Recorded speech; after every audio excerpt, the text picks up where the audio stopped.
Good morning students. Welcome in today's session of Business Studies class. In this session we are going to discuss the divisional structure of organization. What do you mean by divisional organizational structure? When the organization is large in size and producing more than one type of product, then activities related to one product are grouped under one department.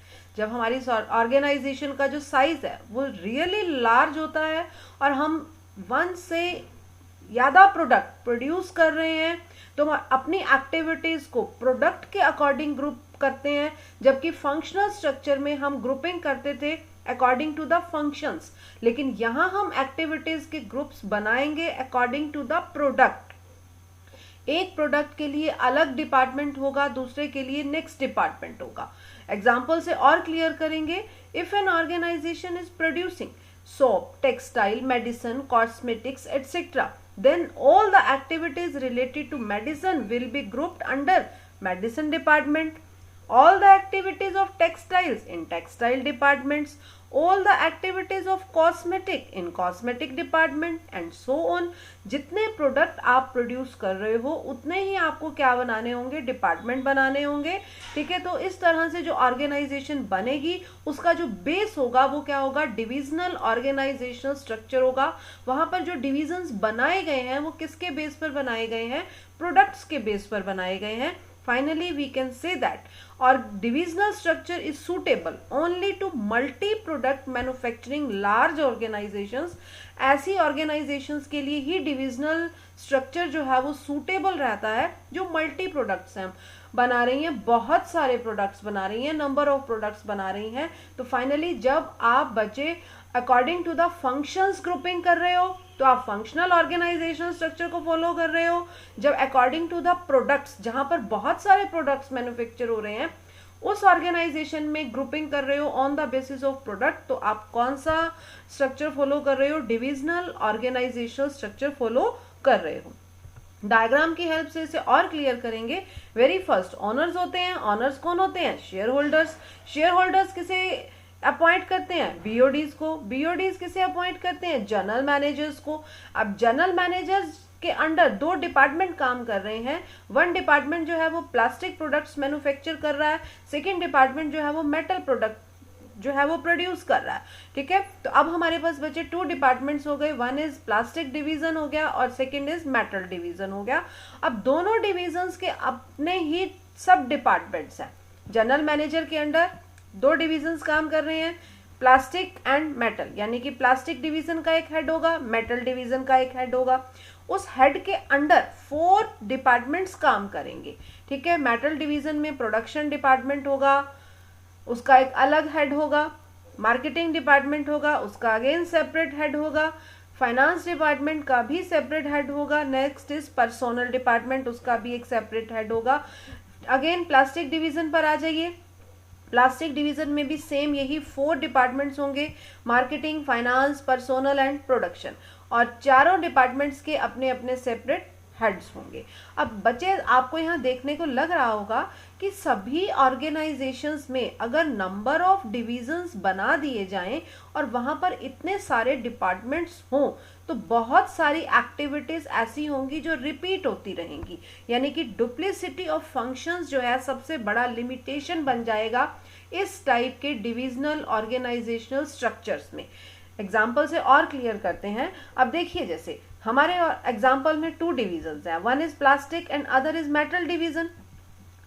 अब production तो चलो अलग अलग होना ही है, plastic के product अलग तरीके से प्रोड्यूस किए जाएंगे, उनके लिए जो है अलग सी टेक्नोलॉजी चाहिए, अलग सा रॉ मटेरियल चाहिए। मेटल के प्रोडक्ट्स के लिए अलग टेक्नोलॉजी, अलग टाइप का रॉ मटेरियल और वर्किंग स्टाइल अलग होगा। ठीक है, मतलब प्रोडक्शन डिपार्टमेंट तो दोनों डिपार्टमेंट्स का अलग अलग होना ही चाहिए। बट देखो, बाकी तीनों डिपार्टमेंट क्या कॉमनली काम नहीं कर सकते, कर सकते हैं। ठीक है, मार्केटिंग डिपार्टमेंट का क्या काम है, सेल्स, एडवर्टीजमेंट, रिसर्च, ये काम किसका है, मार्केटिंग डिपार्टमेंट का। अब एक मार्केटिंग डिपार्टमेंट अगर एस्टेब्लिश किया जाए, वो दोनों डिविजन्स के प्रोडक्ट की सेल भी करे, दोनों डिविजन्स के प्रोडक्ट की एडवर्टीजमेंट को भी फोकस करे और दोनों ही डिविजन्स के प्रोडक्ट्स के लिए मार्केटिंग में रिसर्च का टास्क भी वही करे। ठीक है, फाइनेंस डिपार्टमेंट का क्या काम है? फाइनेंस डिपार्टमेंट का काम है मनी को अरेंज करना, मनी कि सारे जो है अकाउंट्स मेंटेन करना, सोर्सेज एप्लीकेशंस ऑफ फंड्स को सेट करना। ठीक है, क्या एक ही फाइनेंस डिपार्टमेंट एस्टेब्लिश किया जा सकता है जो दोनों डिविजन्स को हैंडल कर ले? पर्सोनल डिपार्टमेंट, उसका क्या काम है? एम्प्लॉयज को अपॉइंट करना, उनकी रिक्रूटमेंट करना, सिलेक्शन करना, ट्रेनिंग देना, ठीक है, सब कुछ अरेंज करना उनके लिए, इंफ्रास्ट्रक्चर। क्या दोनों डिविजन्स के लिए एक पर्सोनल डिपार्टमेंट जो है वो सेट नहीं किया जा सकता कि वो दोनों डिविजन्स को जो है हैंडल करे? बट ऐसा नहीं है। ठीक है, डिविजनल स्ट्रक्चर ऑफ ऑर्गेनाइजेशन क्या कहता है कि जब जितने भी डिवीजन एक ऑर्गेनाइजेशन में बनाए जाएं, अगर एक ऑर्गेनाइजेशन 10 प्रोडक्ट्स प्रोड्यूस कर रही है तो वहां पर 10 डिविजन्स होंगे, 2 प्रोडक्ट्स प्रोड्यूस कर रही है तो 2 डिविजन्स होंगे, और सभी डिविजन्स के अपने अपने डिपार्टमेंट होंगे। सिर्फ और सिर्फ वो अपने डिपार्टमेंट को हैंडल करेंगे, दूसरे डिपार्टमेंट को हैंडल नहीं करेंगे। प्लास्टिक डिवीजन का जो मार्केटिंग डिपार्टमेंट है वो मार्केटिंग के सारे फंक्शंस करेगा, सिर्फ और सिर्फ किसके लिए? प्लास्टिक प्रोडक्ट्स के लिए। मेटल प्रोडक्ट्स की उसकी कोई रिस्पॉन्सिबिलिटी नहीं होगी। वो मार्केट में प्रमोट करेगा किसे? प्लास्टिक प्रोडक्ट्स को। एडवर्टाइज करेगा किसे? प्लास्टिक प्रोडक्ट्स को। मेटल प्रोडक्ट्स की तरफ उसका कोई फोकस नहीं होगा।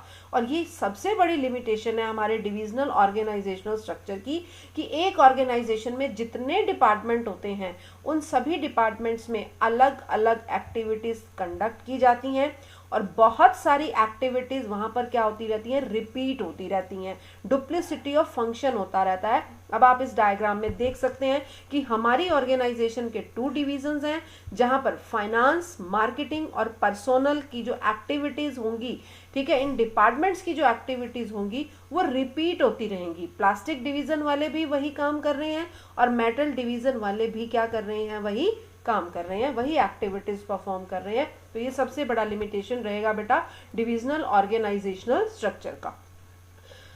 Now come to the advantages and disadvantages of divisional organisational structure. Very first, development of divisional heads. हम बहुत सारे डिपार्टमेंट्स बनाते हैं अलग अलग डिविजन्स के अंदर। अभी हमने जो एग्जांपल लिया वहाँ हमारे पास 2 डिविजन्स थे, उन 2 डिविजन्स में हमने टोटल 8 डिपार्टमेंट्स बनाए थे। 8 डिपार्टमेंट्स के अलग अलग क्या होंगे? डिपार्टमेंटल हेड्स होंगे। तो इट मीन्स वो सभी डिपार्टमेंटल हेड्स अपनी अपनी स्किल्स को यूज करते हुए अपने अपने डिपार्टमेंट्स की परफॉर्मेंस को जो है वो अचीव करेंगे, टारगेट्स को अचीव करेंगे। यानी कि बहुत सारे एम्प्लॉयज में स्किल्स क्या होंगी? डेवलप होंगी। डिविजनल हेड्स उतने ज्यादा होंगे जितने ज्यादा आपके ऑर्गेनाइजेशन में क्या होंगे? डिविजन्स होंगे। Second one is divisional results can be assist. बहुत इजी रहता है कि कौन सा डिवीजन प्रॉफिट में चल रहा है, कौन सा डिवीजन लॉस में चल रहा है। अब हमारे एग्जांपल में 2 डिविजन्स हैं, प्लास्टिक एंड मेटल। अगर मेटल डिवीजन हमें अच्छा प्रॉफिट अर्न करके नहीं दे रहा है, ठीक है, तो हम मेटल डिवीजन को वाइंड अप कर सकते हैं, उसे क्लोज कर सकते हैं, शट डाउन कर सकते हैं। क्यों? क्योंकि वो हमें अच्छे प्रॉफिट्स नहीं दे रहा है। डिविजनल ऑर्गेनाइजेशनल स्ट्रक्चर का सबसे बड़ा एडवांटेजेस यही है कि वहां चेक हो जाता है कि कौन सी डिवीजन की गुड्स मार्केट में अच्छी सेल हो रही हैं, उनसे हमें हायर प्रॉफिट्स हो रहे हैं, और जिनसे लेस प्रॉफिट्स हो रहे होते हैं उन्हें बंद कर दिया जाता है। Quick decision making. सभी डिपार्टमेंट्स के अपने अपने हेड होते हैं, हर डिवीजन के अपने डिपार्टमेंट्स हैं। अगेन उन डिविजन्स में डिपार्टमेंटल हेड्स हैं। उन डिपार्टमेंटल हेड्स के पास अथॉरिटीज हैं रिगार्डिंग द डिसीजन। वो क्विक डिसीजन ले सकते हैं जिससे इफेक्टिव और एफिशिएंट रिजल्ट सामने आते हैं।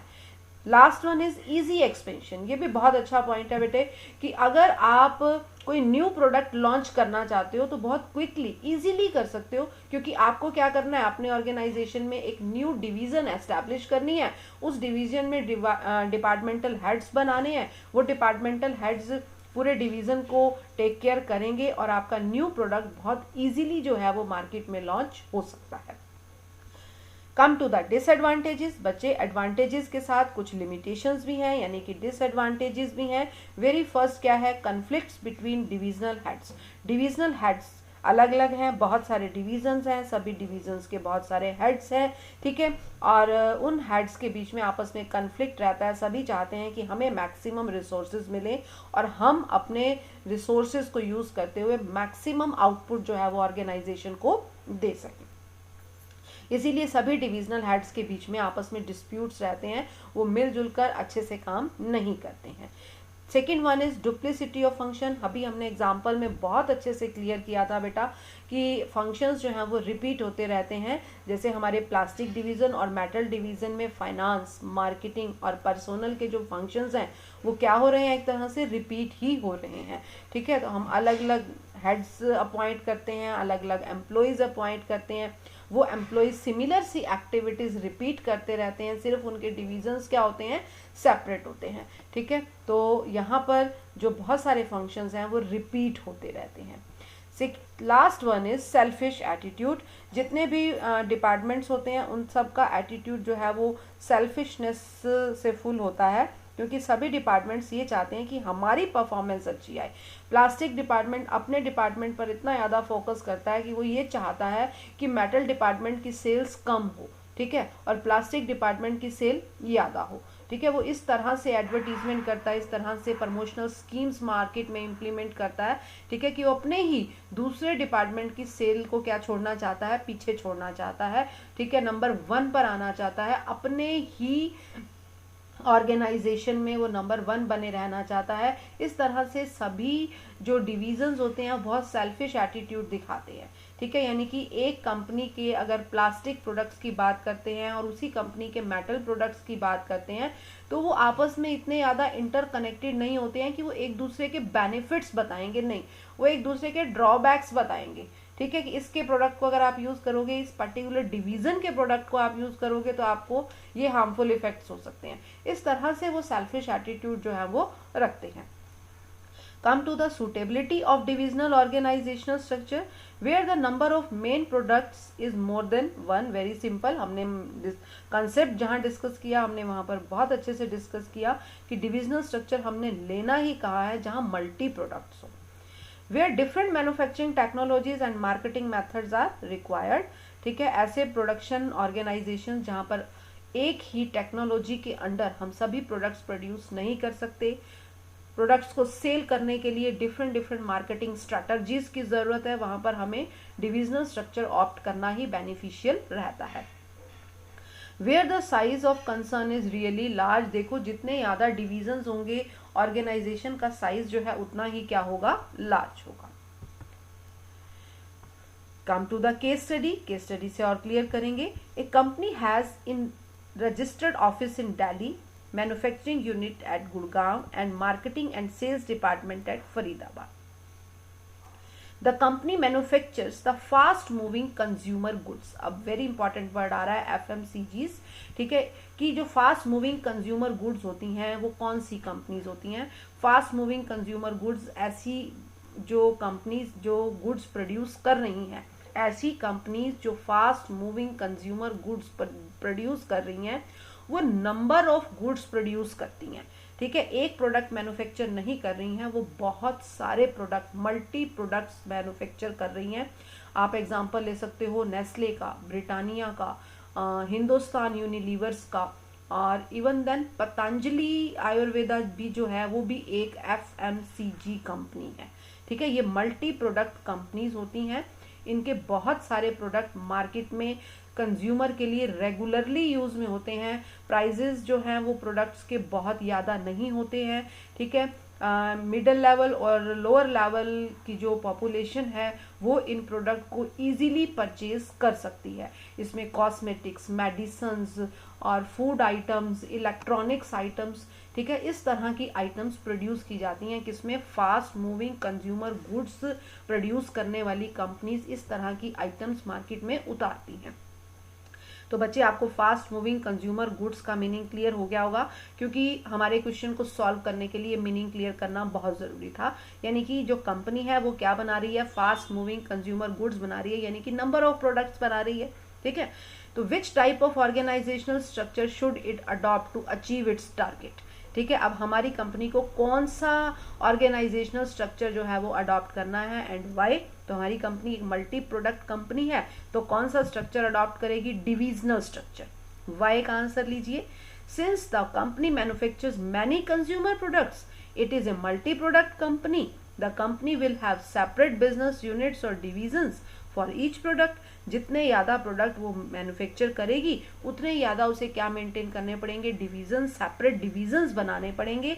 Each unit have a divisional manager responsible for the performance of his division. Fast moving consumer goods वाली जो कंपनीज होती हैं वो अपने ईच डिवीजन का रिजल्ट सेपरेटली असेस करती रहती हैं, और जिस डिवीजन से उन्हें अच्छे प्रॉफिट्स नहीं हो रहे होते हैं वो उस डिवीजन को वाइंड अप कर देती हैं, शट डाउन कर देती हैं।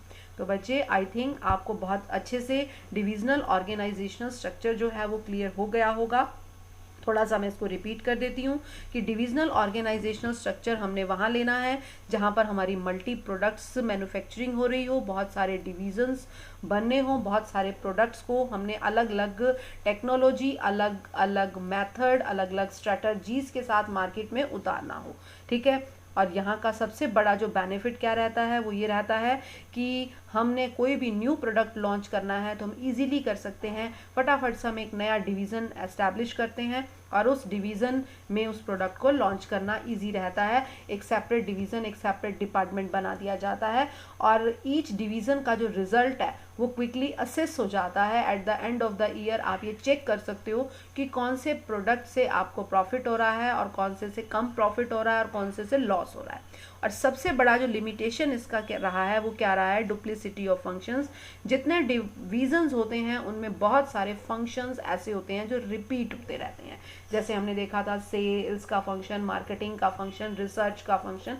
ठीक है, तो ये बहुत सारे फंक्शंस जो हैं वो क्या होते रहते हैं, रिपीट होते रहते हैं। केस स्टडी से मैंने आपको और भी क्लियर किया है कि आपने किस तरह से जज करना है कि आपका जो ऑर्गेनाइजेशनल स्ट्रक्चर है वो फंक्शनल है या डिविजनल है।